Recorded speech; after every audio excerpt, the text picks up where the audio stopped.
카페 준비하면서 알아야 될 부분들, 정말 중요한 부분은 예산을 어떻게 편성할 것인가를 먼저 기획을 해보셨으면 좋을 것 같아요. 인테리어 예산 중에 포함되어 있는 내역들은 어떤 내역들이 포함이 되어 있고, 바에 어느 정도의 금액, 가구에 어느 정도의 금액, 조명에 어느 정도의 금액, 뭐 여러 가지가 있잖아요. 뭐 디자인 사무소에 턴키로 맡겨서 나는 이런 모든 거를 고민하지 않고 모든 게 준비되어 있는 공간이라고 해야 될까요? 그냥 디자인 사무소에 하나에서 열까지 다 요청을 드려서 그 모든 금액을 인테리어 비용에 포괄시켰을 경우에는 그런 고민을 하지는 않으셔도 돼요. 근데 나는 이러한 가구, 나는 이러한 조명 따로 준비하셔서 오픈을 하시는 경우에는 기본적인 인테리어를 하고 내부를 고객이 채우는 구조인 거거든요. 그러한 경우에는 여러분들이 준비하는 예산에 있어서 간판은 어느 정도 예산을 사용을 할지, 가구에는 어느 정도 예산을 사용을 할지, 뭐 이러한 가지수를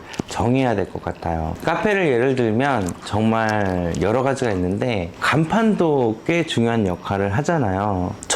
저희 매장 같은 경우는 길가에 입간판조차도 없었던 것 같아요. 그러다 보니까 주소를 찍어서 내비게이션으로 알려주는 길을 따라오셔야 됐거든요. 당시에 여러 번 입간판을 내놨었지만 저희 좌우가 다 주택가이다 보니까 저희가 이제 시끄러운 소음을 낸다라고 생각을 하셨던 것 같아요. 그래서 구청에 많은 민원을 넣다 보니까 결국에는 이 매장의 위치를 알려줄 수 있었던 간판을 단 한 개도 걸지 못했어요. 그러다 보니까 지나가시는 분들이 이곳이 카페인지 디자인 사무소인지 뭐 하는 곳인지 궁금해 하시면서 지나갔다라고 하셨었거든요. 이미 매장을 눈앞에 두고도 이 매장이 여기 있는 게 맞는지 확인 전화도 많이 왔었던 것 같아요. 그래서 여러분들이 이러한 사소한 부분들도 굉장히 고민을 해보셔야 될 것 같아요.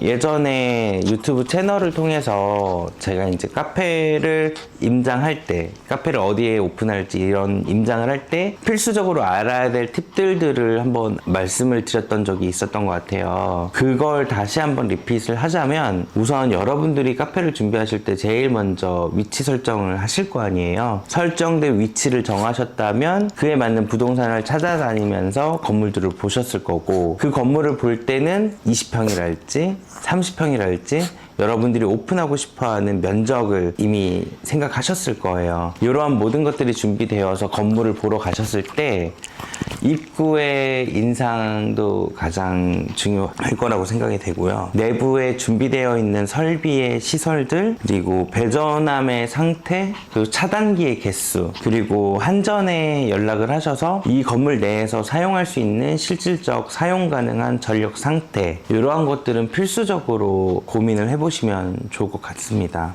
이건 고민이 아니죠. 당연히 필수적으로 체크할 체크리스트라고 보시면 좋을 것 같아요. 그리고 바닥 상태 또한 매우 중요해요. 그래서 여러분들이 생각하는 인테리어에 들어가는 모든 공정에 들어가는 항목들을 다 체크한다라고 보시면 좋을 것 같아요. 그래서 첫 번째, 전면의 파사드. 두 번째, 전기 전력의 상태와 배전함의 상태. 뭐 가정용 배전함도 있고 산업용 배전함도 있거든요. 그래서 그런 부분을 체크하시는 게 굉장히 중요할 것 같고요. 세 번째, 바닥의 현 상태. 이미 전 세입자가 철거를 해놓은 경우도 있고요. 기존에 사용하던 바닥재가 그대로 방치되어 있는 경우도 있어요. 데코 타일이 될 수도 있고 또는 에폭시가 될 수도 있고 여러 가지 소재가 있는데, 그 중에서 어떤 소재가 현재 적용이 되어 있는지, 그리고 재사용이 가능한지, 철거를 해야 되는지, 이런 부분들을 체크하셔야 될 것 같아요. 그리고 천장의 상태. 이제 일반적으로 알고 계시는 천장이 저희처럼 노출이 되어 있는 경우도 있지만, 이제 석고나 텍스라는 소재를 사용을 해서 천장이 막혀 있는 경우가 있어요. 그랬을 때 그 천장들을 재사용하기에 부족함이 없는지도 체크를 하셔야 돼요. 그리고 생각보다 많은 분들이 높은 층고를 선호하시는데, 천장의 높이가 높을수록 에너지 효율은 굉장히 낮아져요. 그래서 물론 좁은 면적에서 층고가 매우 높은 높으면 공간의 확대감이나 답답함이 좀 줄어들 수 있겠죠. 근데 그런 장점이 있는 반면에 에너지 효율이 낮아지다 보니까 여름에는 에어컨의 사용량이 증가될 것이고 겨울에는 난방의 사용량이 증가된다라고 보시면 좋을 것 같아요. 그리고 보통 작업자들이 2.4m 이내는 사다리를 놓고 작업을 하시거든요. 근데 예를 들어 천고가 3m 이상이다 또는 4m 정도 된다 이렇게 되면 고소 작업대가 필요해요. 여기서 고소 작업대라는 건 높이를 높여주는 작업대의 역할이거든요. 이런 것들이 있으면 공사가 현저히 느려지고 그에 따라 비용도 많이 증가하게 되는 것 같아요. 그래서 건물을 보실 때 천장의 높이가 높은 게 정답은 아니다 라는 걸 아셨으면 좋겠고요. 배수가 없는 경우도 있어요. 수도만 나와 있는 경우도 있고요. 이거는 집합 상가의 경우는 뭐 배수가 하나 있거나 또는 배수를 막아놔서 눈에 보이지 않는 경우도 있거든요. 그래서 관리 사무실을 통해서 배수와 급수 그리고 때로는 가스까지 어떻게 되어 있는지 잘 체크를 하셔야 돼요. 이러한 것들이 어느 정도 체크가 됐다고 한다면 여러분 예산을 짜시기에 충분하지 않을까라고 생각이 돼요. 이제 벽이 깨끗하지 않다면 벽을 정리하는 금액이 증가된다. 바닥이 더럽다면 바닥을 깨끗하게 만드는 비용이 증가된다. 라는 식으로 간단하게 생각을 하시면 될 것 같아요. 저는 보통 클라이언트 분들께 말씀을 드리는 게 저희 공정당 최소 금액을 200만 원씩 잡으라고 해요. 이거는 5평의 매장이든 20평의 매장이든 동일하게 적용을 해보시라고 해요. 그럼 10개 정도의 공정이 있다라고 하면 2천만 원 정도가 기본 예산이 되겠죠. 5평에 들어가는 예산이 2천만 원일 때와 20평에 들어가는 예산이 2천만 원일 때 차이가 많이 느껴지시죠? 한마디로 면적이 좁은데 들어가는 돈은 많을 수 있어요. 많은 분들이 착각하는 게 평당 얼마다라고 생각을 하시거든요. 이 평당 금액은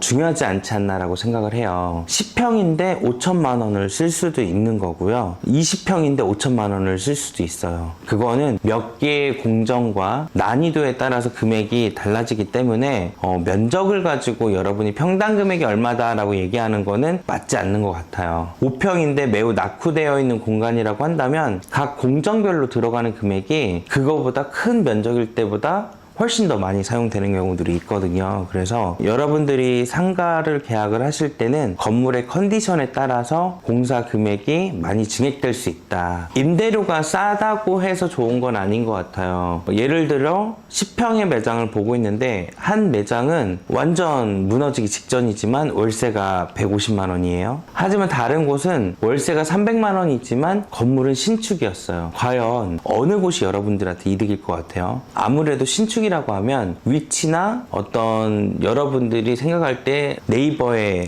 주소를 입력했을 때 쉽게 찾아볼 수 있는 위치겠죠. 낙후되어 있다라는 건 그만큼 건물의 노후도를 개선할 의지가 부족한 공간이라 생각을 하거든요. 그렇다고 한다면 인테리어 비용이 당연히 낙후되어 있는 곳에 훨씬 더 많이 사용이 될 거예요. 그거를 2년으로 나눠보세요. 24개월이잖아요. 저는 낙후되어 있는 거를 깨끗하게 또는 고객들이 왔을 때 불쾌감이 없을 정도로 만들 수 있는 돈을 투하하는 것보다는 신축이나 잘 정리되어 있는 좋은 로케이션에 있는 건물을 계약을 하셔서 최소한의 비용으로 인테리어 하는 거를 더 권장해요. 제가 얻은 이 공간은 처음에 워낙 낙후되어 있고 2년이나 방치가 되어 있다 보니까 이 가정집을 다 뜯어내고 하는 철거만 3개월 정도 진행했던 것 같아요. 겨울이었기도 했지만. 그래서 생각보다 폐기물을 버리는 비용, 사람들이 직접 손을 써서 뜯어내는 비용 이런 게 엄청 많이 들었거든요. 그래서 여러분들은 이러한 느낌도 중요하고 뭐 건물의 상태나 뭐 여러 가지가 중요하지만 인테리어 비용에서 많이 차지하는 게 건물의 컨디션이 안 좋을수록 비용이 많이 증대된다라는 걸 느낄 수 있지 않았나라고 생각이 돼요.